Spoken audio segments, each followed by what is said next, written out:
السلام عليكم ورحمة الله وبركاته.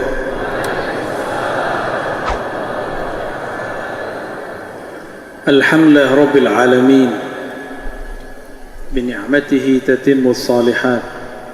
أشهد أن لا إله إلا الله وأشهد أن محمدا عبده ورسوله. اللهم صل على سيد الأرواح سيد الوجود سيد القونين سيد الأنبياء والمرسلين نبينا محمد وعلى آله والمهدي خليفته وسلم. الصلاة والسلام عليك يا سيدنا يا رسول الله. Salam atas engkau wahai baginda Rasulullah. Jazallahu anka ya Sayyidana ya Rasulullah. Semoga Allah menempatkan engkau dengan maqam tertinggi wahai baginda Rasulullah. Jamaah yang dicintai Allah, Allah hanya memandang ke dalam kolbu. Ingin dipandang wajahnya, kita bersihkan wajah. Jika ingin bertemu seseorang spesial, kita bagus-baguskan baju.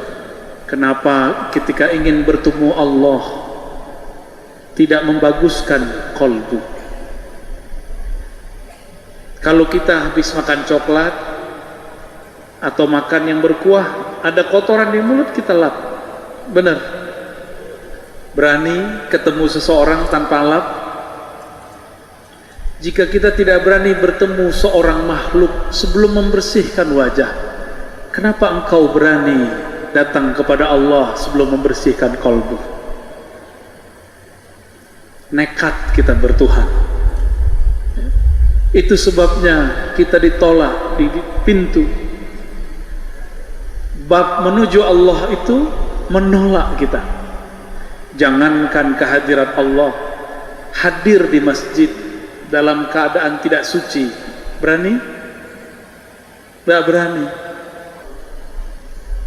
Di dalam Al-Quran Allah berbicara kolbu lebih dari 100 kali. Kenapa Allah berbicara tentang kolbu lebih dari 100 kali? Karena Allah mementingkan kolbu melebihi qalibu. Qalib, penampilan fisik ini, ketaatan yang zahir, celana, sarung, serban, rida, syal, itu qalib yang Allah pandang kolbu. Maka saya mengajak diri saya sendiri dan kita semua, mari hiasi kolbu dengan nama-nama Allah. Kita tidak mungkin menjadi hamba yang bersih mutlak, karena kita bukan Rasul, kita bukan Nabi. Wali mungkin juga belum tahu. Tapi Allah selalu membuka harapan dan mengatakan, Innallaha tawwab. Allah itu penerima orang yang mengaku salah. Kita ini tidak dituntut untuk bersih mutlak. Kita cuma diminta, akuilah jika engkau salah.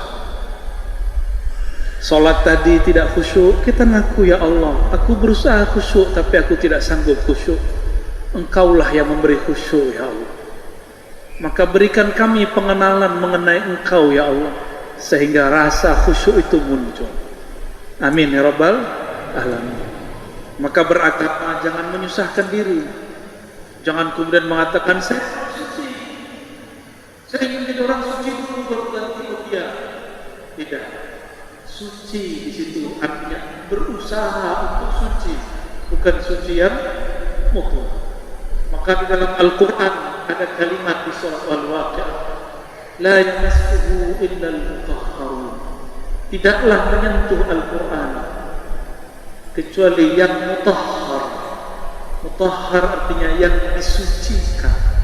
Siapa yang mensucikan kita? Allah sendiri jua. Bukanlah Ar-Razi yang membersihkan dirinya, bukanlah hamba membersihkan dirinya. Hamba minta dibersihkan kepada Allah Subhanahu wa ta'ala. Itulah makna astaghfirullah. Jika seorang baginda Rasul sallallahu alaihi wasallam masih merasa berdosa padahal beliau tidak berdosa, kenapa ada hari ini orang merasa dirinya tidak berdosa? Kenapa ada orang hari ini merasa dirinya lebih suci kelompoknya lebih bersih, tarekatnya lebih tinggi. Kenapa ada orang merasa itu? Manhajnya paling dekat kepada Allah dan Rasul. Ini berbahaya. Ini bukan keruhanian Rasulullah SAW. Rasulullah tidak sibuk dengan aib orang, tidak sibuk dengan jenggot dan celana orang, tidak sibuk dengan amalan-amalan orang. Beliau sibuk membenahi dirinya, lalu mengajari orang-orang sekitarnya. Seandainya Rasulullah orang yang saklek, tidak suci, tidak boleh datang, maka jika ada orang yang mengotori masjid, pasti itu dibunuh. Tapi Nabi tidak melakukan itu. Hadis yang sering saya sampaikan, baginda Rasulullah SAW didatangi Arab Badui, tidak ada adabnya sama sekali. Arab Badui itu Arab pelosok, tidak terpelajar, tidak nyantri, tidak sekolah. Arab Badui ini setiap kali melihat tembok, seperti sopir angkot zaman dulu, sopir truk zaman dulu, kalau lihat tembok apa? Mau nembak. Tahu nembak Pak? Mau buang bensin. Ini si Arab Badui melihat tembok kok bagus-bagus begini, nggak disirami, maka dia siramilah tembok masjid Rasulullah dengan bensin yang dia punya. Baulah. Di saat dia asik mengeluarkan hajatnya, tiba-tiba sahabat hendak memukulnya. Ketika itu Nabi mengatakan, da'uhu, biarkan dia menyelesaikan hajatnya. Coba Bapak bayangkan, kalau ada orang sedang buang air, lalu kita ganggu, dia nanti dari mengarah ke sana, dia mengarah kepada kita. Apa yang terjadi? Ada tembakan ke sasaran yang lain. Najis berceceran kemana-mana. Maka Nabi SAW mengatakan, da'uhu, biarkan dia. Apakah orang ini dihukum? Tidak. Malah yang dihukum yang tidak mengerti, yang ingin memukul dapat tugas, ambil air satu gayung, kamu siramkan. Tapi sahabat tidak menganggap ini hukuman, dia menganggap ini sebagai sebuah pelajaran, bahwa tidak semua orang yang salah itu salah, tidak semua orang yang taat itu benar. Banyak orang salah, dia sedang mencari kebenaran. Banyak orang taat, tapi merasa paling benar. Semoga kita tidak termasuk dua-duanya. Semoga kita termasuk talabatul ilm, penuntut ilmu. Orang yang baru merasa belajar sholat, belum merasa sholat. Itu merasa belajar sholat. Belajar itu usaha. Usaha itu disebut iqamatus sholat. Aqimis sholah artinya berusahalah melatih dirimu sholat.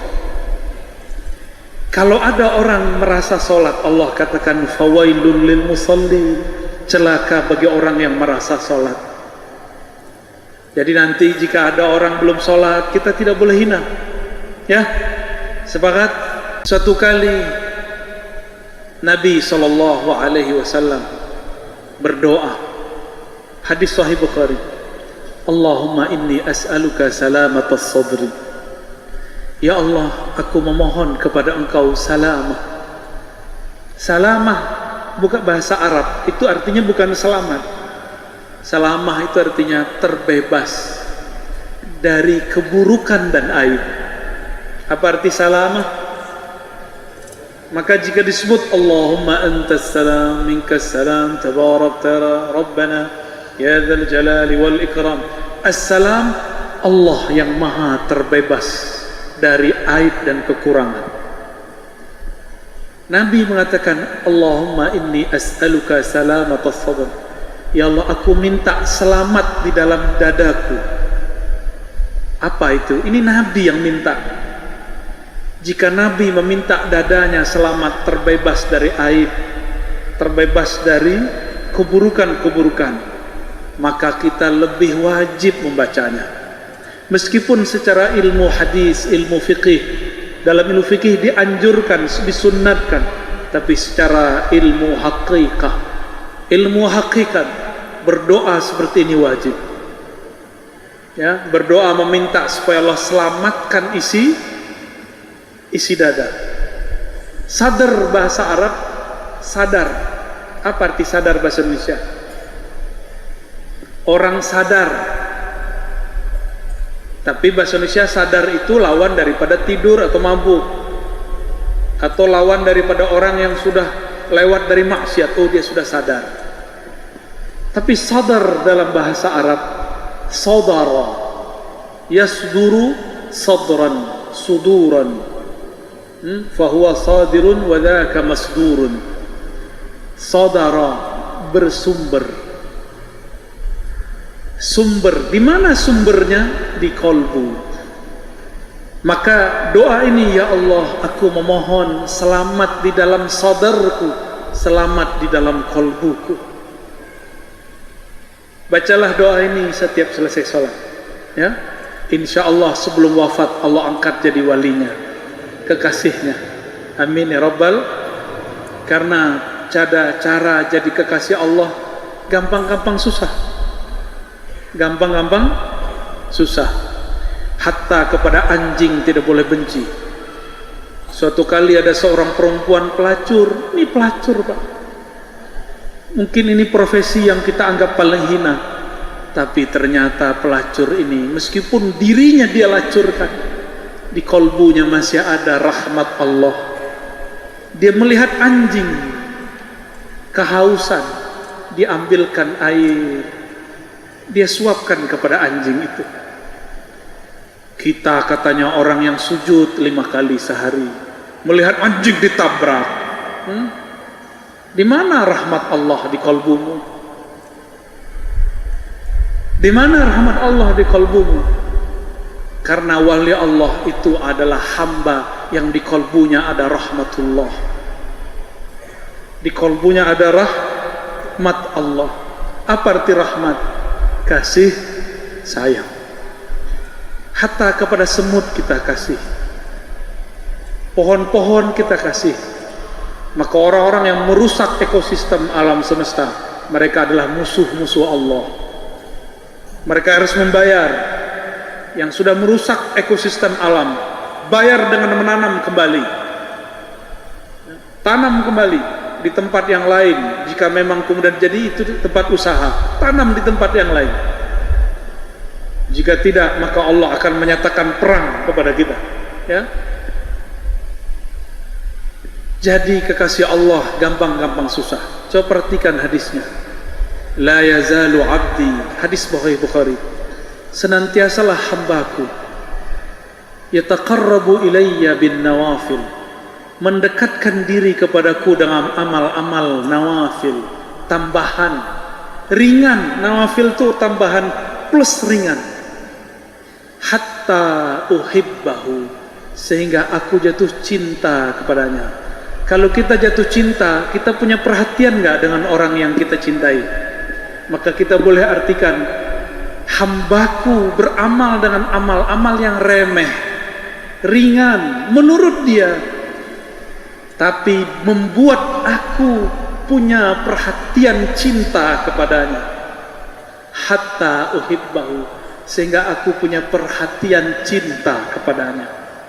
Jika aku sudah cinta, aku ganti perangkat di dalam dirinya. Yang memandang bukan lagi matanya, yang mendengar bukan lagi telinganya, yang berkalam bukan lagi lisannya, yang berzikir bukan lagi kolbunya.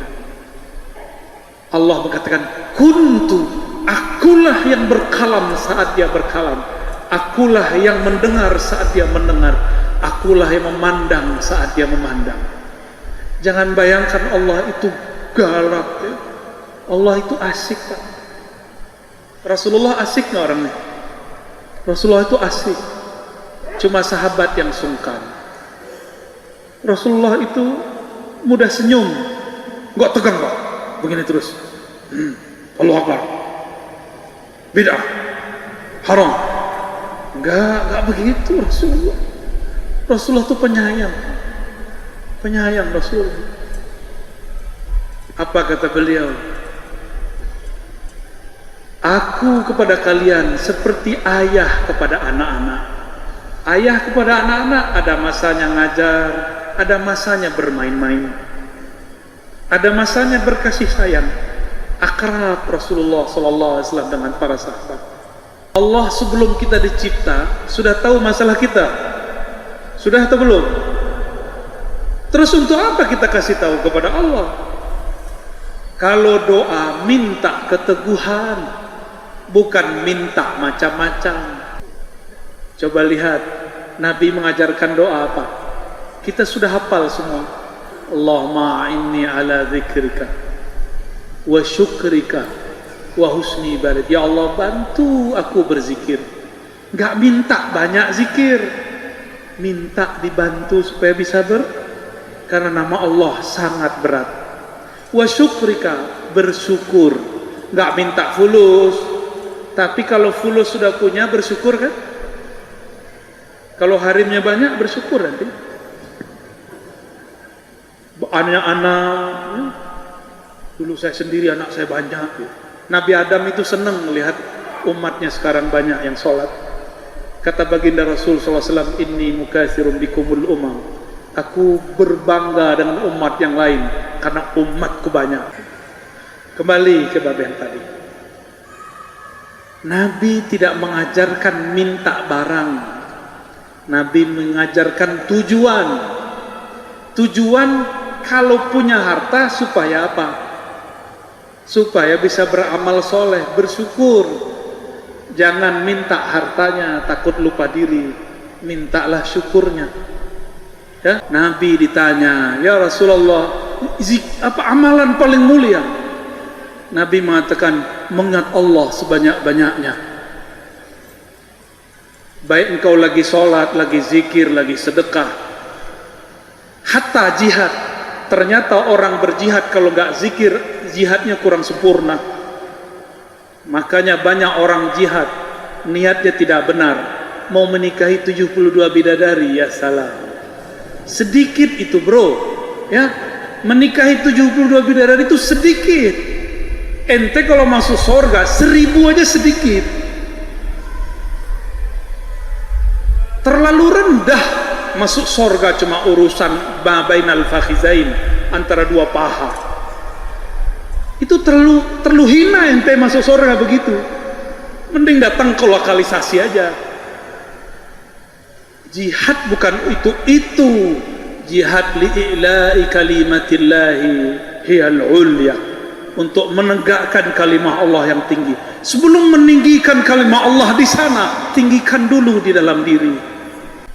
Takut kita hanya kepada Allah Subhanahu wa ta'ala, ya. Tapi berani, nggak boleh juga berlebihan. Maka Imam Al-Hakim At-Tirmizi mengajarkan ada cinta, ada takut. Cinta membuat orang berani. Benar nggak? Kalau cinta berani nembak sendiri, ya? Khasyah, takut kepada Allah, membuat orang kemudian tidak berani bergerak. Dua ini harus ada di kolbu. Sahabat-sahabatku yang dimuliakan Allah, maka PR kita ke depan adalah mempelajari ilmu kolbu. Kalau sudah masuk ke dalam kolbu, dia tidak akan pernah keluar lagi. Dia akan terus. Kolbu itu di dalam lapisannya ada namanya fuad. Fuad ini bertanggung jawab di hadapan Allah nanti. Ya, sesungguhnya sam'a wal basara, pendengaran, penglihatan, wal fuada, dan fuad, semuanya itu dimintai pertanggungjawaban. Sekedar kolbu belum bertanggung jawab, tapi kalau sudah jadi fuad, sudah jadi keputusan di hati, maka dia dipertanggungjawabkan. Ya, apa beda kolbu dengan fuad? Di kolbu banyak lintasan, banyak was-was, tapi kalau fuad pendirian kita. Ini dihisab, hati-hati, ya, itu dihisab. Sahabat-sahabat yang dimuliakan Allah, Nabi SAW, beliau mengatakan, ketika ada seseorang di antara sahabat tidak terkenal, tapi dia punya wiridnya salamatus sabar. membersihkan isi kolbu. Apa kata beliau? Akan duduk di tempat ini ahlul jannah. Jadi ahlul jannah, ahli surga, nggak perlu bunuh orang. Mau jadi ahli surga, bersihkan dulu di sini. Di tempat yang lain ada sahabat, ternyata belum terbukti setia. Seorang jawara, pendekar sakti, Sabtu bisa lawan 5 orang sekaligus. Saktinya bukan main, bisa mengalahkan banyak orang. Tapi ketika malam hari dia berjuang, sahabat mengatakan, ya Rasulullah, itu ahli surga. Kata Nabi, tidak. Huwa ahlun nar, finnar. Dia masuk neraka. Sahabat kemudian ada yang memata-matai terus. Wahai Rasulullah, sudah banyak orang kafir dibunuh olehnya. La, finnar. Dia masuk neraka. Ternyata malam hari musuh kalah. Dia terjatuh karena kakinya luka, badannya tertusuk, tapi tidak mati. Sakit tidak tertahankan. Akhirnya diambil belatinya, dia tusukkan ke jantungnya. Mati su'ul khatimah. Ternyata orang ini kolbunya tidak selamat. Maka nanti dalam berjuang, kalau kolbu belum selamat, siap-siap nanti ini terjadi kembali. Susah dikit bubar, tersinggung dikit bubar. Memang berjuang enak, ya. Emang antum kira bikin pesantren buat harokah pergerakan mudah? Gak mudah. Ada gesek-gesekan, ya. Maklum kita manusia. Ini masa sudah dekat. Sudah siap belum? Belum. Sudah siapkan kolbunya. Niat kepada Allah, ya Allah yang membolak balik kolbu. Ya muqallibal, coba baca doanya. Ya muqallibal qulub, wahai yang bolak balik hati kami, tsabbit qulubana ala dinika wa ta'atik. Tetapkan hati kami dalam din engkau, agama engkau, akhlak yang taat kepada engkau. Itu kita minta. Sampai mati kita minta itu, ya. Coba diulang. Ya muqallibal qulub, tsabbit qulubana ala dinika wa ta'atik. Para sahabat meriwayatkan Rasulullah sering bersumpah dengan menyebut wa muqallibil qulub, wa muqallibal qulub, wa muqallibil qulub, wawnya demi yang membolak balik hati. Beliau sendiri pun mengalami goncangan-goncangan, apalagi kita. Sufyan Ats-Tsauri datang ke gurunya. Kata Sufyan, wahai tuan guru, di mana ada tetangga, ada tempat tinggal yang gak ada orang rese, gak ada pergesekan. Dibawa oleh gurunya sini, dibawa ke pemakaman. Kau pindah rumah ke situ. Ya, baik. Maka bapak saudara yang bukan Allah, mari persiapkan kolbu, mendekat kepada yang mendekat, yang membolak balik kolbu. Biarlah kolbu ini begini, dia berubah terus, nggak mungkin dia tenang. Dia berubah terus, kadang soleh, kadang tidak soleh, kadang kotor, kadang bersih. Itulah kolbu. Maka saya mengatakan jangan berlebihan, jangan sok bisa suci. Maka saya tidak pernah mengajarkan kolbu mesti suci. Yang ada kolbu harus sadar bahwa dia tidak suci.